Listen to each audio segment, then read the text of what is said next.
पुलवामा में सीआरपीएफ के 40 जवानों की शहादत से पूरा देश गुस्से में है।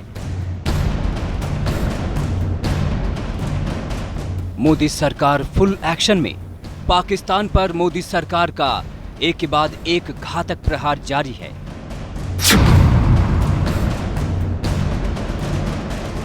प्रहार नंबर 1, प्यासा मरेगा पाकिस्तान। पाकिस्तान को सबक सिखाने के लिए भारत ने बहुत बड़ा फैसला किया, पानी बंद करने का फैसला। इससे पाकिस्तान बूंद बूंद पानी के लिए तरसने पर मजबूर हो जाएगा। पाकिस्तान और भारत होने के बाद जो हमारी 3 नदियां पाकिस्तान को मिली थी, 3 भारत को मिली थी, हमारे 3 नदियों के अधिकार का पानी पाकिस्तान में जा रहा था। अब हम उसके भी 3 प्रोजेक्ट करके ये पानी भी वापस यमुना में ला रहे हैं। तो आप समझ लीजिए कि यमुना में पानी ही पानी होगा। मतलब मोदी सरकार ने तय कर लिया है कि आतंकियों को पालने पोसने वाले पाकिस्तान को पानी नहीं दिया जाएगा। अब तक पाकिस्तान के बड़े हिस्से की प्यास हिंदुस्तान से जाने वाला पानी ही बुझाता रहा है। मुझे भी व्यक्तिगत तौर पर हमारे लिए बड़े हर्षोल्लास और संतोषजनक बात है, क्योंकि ये दोनों ही नदियां रावी और उझ ये मेरे चुनावी क्षेत्र कठुआ जिला से होकर के गुजरती हैं और ये मांग पिछले 50 वर्ष से चली आ रही थी। मुझे लगता है कि आने वाले समय में पिछली सरकारों को इस बात का उत्तर देना होगा कि इन दोनों डैम्स का निर्माण पहले क्यों नहीं किया गया। सिंधु जल समझौते के मुताबिक पश्चिमी रेंज की 3 नदियों झेलम, चेनाब और सिंधु के पानी का 80% इस्तेमाल पाकिस्तान और 20% का इस्तेमाल भारत कर सकता है। लेकिन अब तक भारत सिर्फ 4% पानी का ही इस्तेमाल करता था। लेकिन अब अगर अपने हिस्से का पानी रोकता है तो पाकिस्तान को मिलने वाला 16% अतिरिक्त पानी रुक जाएगा। पाकिस्तान का पूरा पंजाब प्रांत सिंधु घाटी के पानी पर निर्भर है। जो पानी जम्मू कश्मीर को इस्तेमाल होगा, ठीक है, उसके अलावा जो पानी बचेगा वो हम पाकिस्तान को नहीं जाने देंगे, बल्कि हम उस पानी को पंजाब, राजस्थान और हरियाणा की तरफ उसको मोड़ देंगे। तो वो बिल्कुल सही है, क्योंकि ये जो पानी है इसके ऊपर राइट हिंदुस्तान का है और हिंदुस्तान उसको जैसे मर्जी इस्तेमाल करे। तो इसमें ना पाकिस्तान को कोई आपत्ति होनी चाहिए, ना ही और किसी को। अब ये समझना भी जरूरी है कि भारत के पानी रोकने से पाकिस्तान का क्या हाल होगा। पाकिस्तान के पंजाब का बड़ा इलाका रेगिस्तान बन जाएगा। पाकिस्तान के बड़े हिस्से के लोग पानी की बूंद बूंद के लिए तरसेंगे। बिजली के लिए पाकिस्तान के बड़े हिस्से में हाहाकार मच जाएगा। पानी नहीं मिलने से पाकिस्तान में बिजली के कई प्रोजेक्ट बंद हो जाएंगे। पाकिस्तान के पंजाब में खेती का बड़ा हिस्सा पूरी तरह से चौपट हो जाएगा। इतना ही नहीं, अगर भारत ने पानी छोड़ दिया तो पाकिस्तान को भीषण बाढ़ से जूझना पड़ेगा। जो भी निर्णय एक के बाद एक लिए जा रहे हैं वो देश की जनता की देशभक्ति और उनकी राष्ट्रवादी भावना का सम्मान रखते हुए लिए जा रहे हैं। और निश्चय ही पिछली सरकारों का ऐसा दयावान रवैया रहा पाकिस्तान की ओर से कि अपने संसाधन और अपने रिसोर्सेज भी पाकिस्तान के दरवाजे पर ला करके खड़े कर दिए। हिंदुस्तान के पानी रोकने के फैसले से पाकिस्तान में हड़कंप मच गया है। सिंधु जल आयोग के उप प्रमुख शिराज मेमन का कहना है कि पानी रोकने को लेकर भारत की ओर से हमारे पास कोई जानकारी नहीं आई है। अगर ऐसा कुछ होता है तो ये गलत होगा। भारत में हमारे पानी को रोकने या मोड़ने की क्षमता नहीं है। इस्लामाबाद में बैठे हुक्मरान अच्छी तरह जानते हैं कि गर्मियों में पानी के लिए पाकिस्तान को कितना छटपटाना पड़ता है। अब भारत ने पाकिस्तान का पानी रोकने का ऐलान कर दिया है। ऐसे में पाकिस्तान के लोग हिसाब लगा रहे हैं कि अगर भारत से पानी नहीं आया तो जून जुलाई में उनका हाल क्या होगा।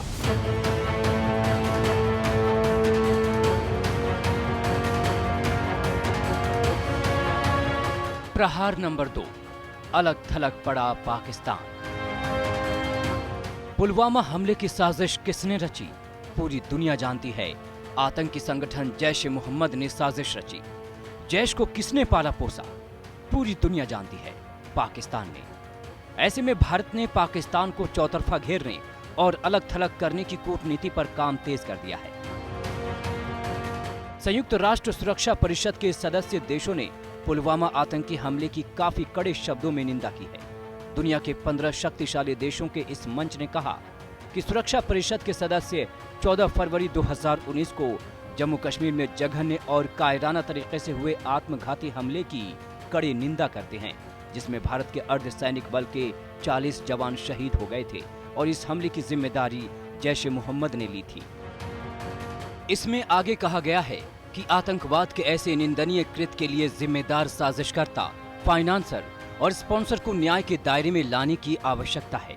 हम सभी देशों को उनकी अंतर्राष्ट्रीय कानूनी बाध्यताओं और सुरक्षा परिषद के प्रासंगिक प्रस्तावों का अनुपालन करते हुए भारत सरकार और दूसरी सभी एजेंसियों के साथ सक्रिय सहयोग की अपील करते हैं। अमेरिका, ब्रिटेन और फ्रांस के साथ चीन ने भी इस प्रस्ताव का समर्थन किया है।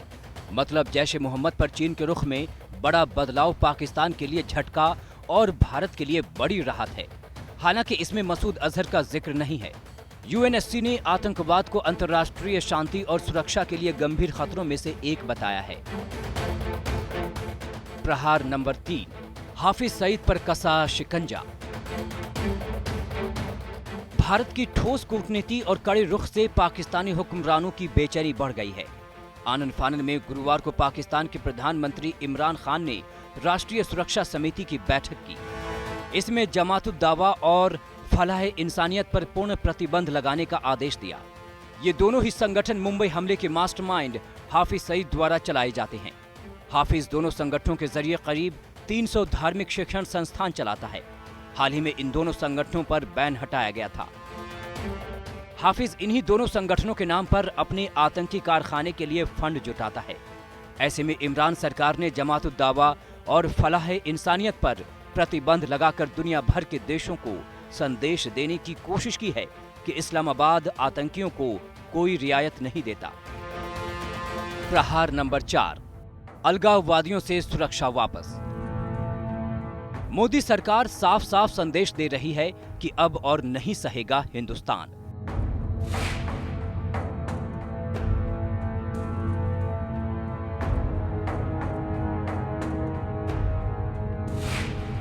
पुलवामा हमले के साजिशकर्ताओं को उनके किए की सजा जरूर मिलेगी और उनके आकाओं ने जो हैवानियत दिखाई है उसका पूरा हिसाब किया जाएगा। सरकार ने एक और कड़ा प्रहार करते हुए हुर्रियत के 18 नेताओं की सुरक्षा वापस ले ली है। इससे पहले 4 नेताओं की सुरक्षा छीनी गई थी। यानी अब तक हुर्रियत के 22 नेताओं की सरकारी सुरक्षा हटाई जा चुकी है।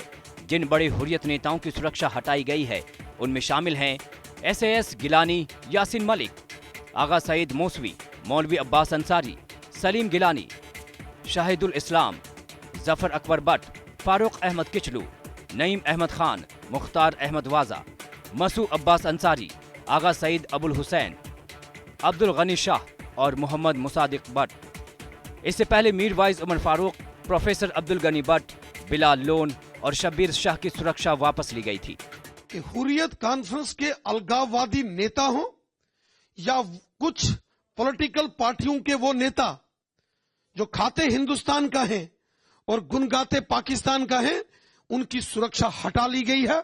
1000 से ऊपर पुलिस के जवानों को वापस बुला लिया गया है।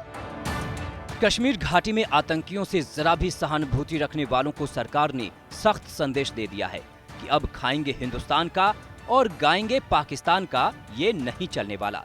तो सेना ने भी साफ साफ कह दिया है कि कश्मीर घाटी में जो भी बंदूक उठाएगा मारा जाएगा।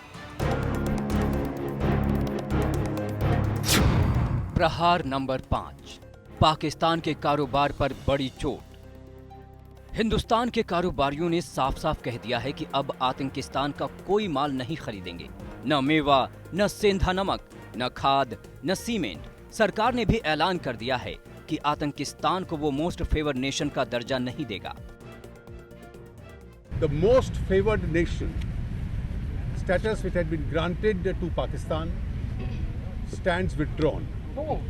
The Ministry of Commerce will issue the necessary communications in this regard.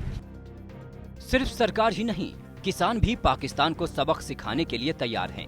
MP के झाबुआ के किसानों ने तय किया है कि वो अपना टमाटर पाकिस्तान को नहीं भेजेंगे। हिंदुस्तान जिंदाबाद, हिंदुस्तान जिंदाबाद, पाकिस्तान मुर्दाबाद, पाकिस्तान मुर्दाबाद।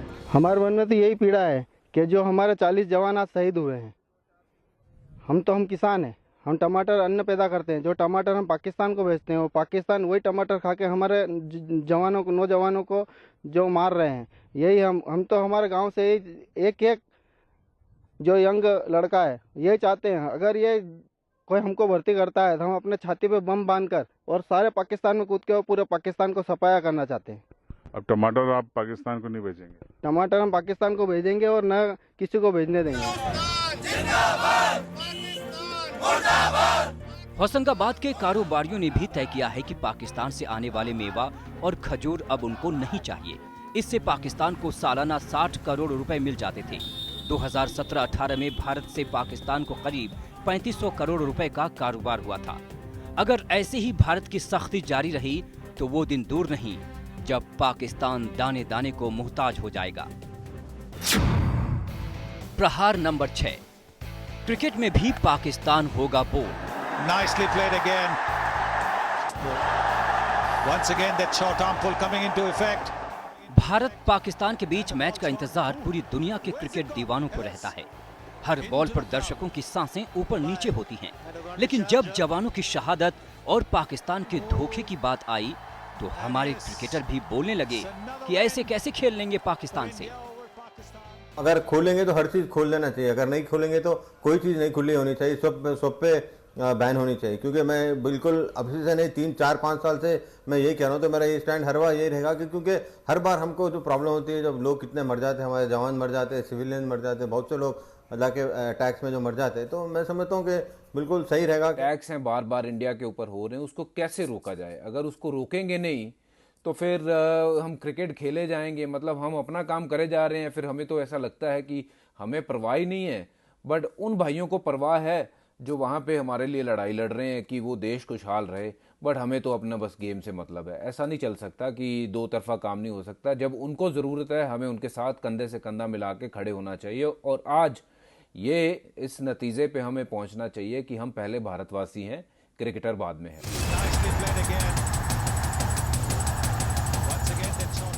खिलाड़ी कहने लगे कि पाकिस्तान से वर्ल्ड कप ना खेले हिंदुस्तान, तो अब बीसीसीआई ने भी पाकिस्तान को इससे बाहर करने का प्लान बना लिया है। खबरों के मुताबिक बीसीसीआई पाकिस्तान को वर्ल्ड कप से बाहर करने के लिए आईसीसी पर दबाव बनाएगी। हालांकि इस पर आखिरी फैसला लेने से पहले विनोद राय की अगुवाई वाला सीओए सरकार से इसके लिए इजाजत लेगा। हालांकि टीम इंडिया के कप्तान रहे सुनील गावस्कर इस मुद्दे पर थोड़ी अलग राय रखते हैं। They can try, but it will not happen. In a multi-country event, it's only India, that is the Indian cricket team, that's going to lose by not playing against them. I'm not asking for words, I'm asking for the action to be taken. Because he said that India should take the first step and Pakistan will take 2 steps. In fact, I'm saying, let Pakistan take that first step. And then look at the steps India will take, friendly steps. हम सब जानते हैं। अब बात पाकिस्तान की, जो देश घोड़े गधे बेचकर अपनी जिंदगी गुजार रहा हो, जो देश पाई पाई के लिए तरस रहा हो, उसके लिए क्रिकेट से चंद रुपए ही एक बड़ा सहारा है। नवंबर 2014 और दिसंबर 2015 में 2 सीरीज जब भारत ने नहीं खेला तो पाकिस्तान क्रिकेट बोर्ड ने माना कि उसको करीब 500 करोड़ रुपए का घाटा हुआ था। अभी हिंदुस्तान को बॉल और बल्ला नहीं बल्कि पाकिस्तान का आतंकी बम दिख रहा है। प्रहार नंबर 7। बॉलीवुड में पाकिस्तानी कलाकारों की नो एंट्री। पाकिस्तान के इन कलाकारों, गायकों, संगीतकारों की दौलत और शोहरत हिंदुस्तान के करोड़ों लोगों की इनायत पर टिकी है, लेकिन इनका मुल्क है कि इसके एवज में भारत के ही सीने में खंजर घोंपता है। इसलिए बॉलीवुड में ये आवाज उठने लगी कि अब पाकिस्तान का यहाँ भी हुक्का पानी बंद होना ही था इवेंचुअली। उस वक्त लोगों को लग रहा था कि रीजंस कुछ और हैं ये सब बात करने के, बट ऑनेस्टली जो आज फील कर रहे हैं वो तभी वही फील किया था। और today also this is our way of showing कि हम सब साथ हैं, हम सब साथ खड़े हैं। But the mood जो है is obviously towards what is the tragedy which has happened. So the focus is of course there, and as Ajay said that we are all, you know, with the country, with the soldiers. अगर बॉलीवुड में भी पाकिस्तानी कलाकारों की no entry का board लग गया तो पाकिस्तान ने शोहरत और पैसा कमाने मुंबई आए कई कलाकार भूखे मरने पर मजबूर हो जाएंगे। प्रहार नंबर 8। पाकिस्तान में नहीं रिलीज होगी बॉलीवुड फिल्में। हाल फिलहाल में 6 फिल्में रिलीज हो रही हैं। टोटल धमाल, मिलन टॉकीज, भारत, केसरी, मेंटल है क्या और बदला। पाकिस्तान की फिल्म इंडस्ट्री डर रही है कि अगर बॉलीवुड ने अपना दरवाजा उसके मुंह पर बंद कर दिया तो उसकी कमाई 1/3 भी नहीं बचेगी। बैन होना ही चाहिए जिस तरह की स्थिति है। जब स्थिति बेहतर हो जाएगी तो हम भी अपने बाहें फैला लेंगे। साफ है कि हिंदुस्तान पाकिस्तान की चमक दमक के लिए अपने जवानों की लाश उठाकर अब नहीं घूमेगा। मतलब आतंकियों को पालने वाले पाकिस्तान पर सिर्फ सरकार ने ही नहीं, आम आदमी, कारोबारियों और बॉलीवुड ने भी अपनी नजरें तिरछी कर ली हैं।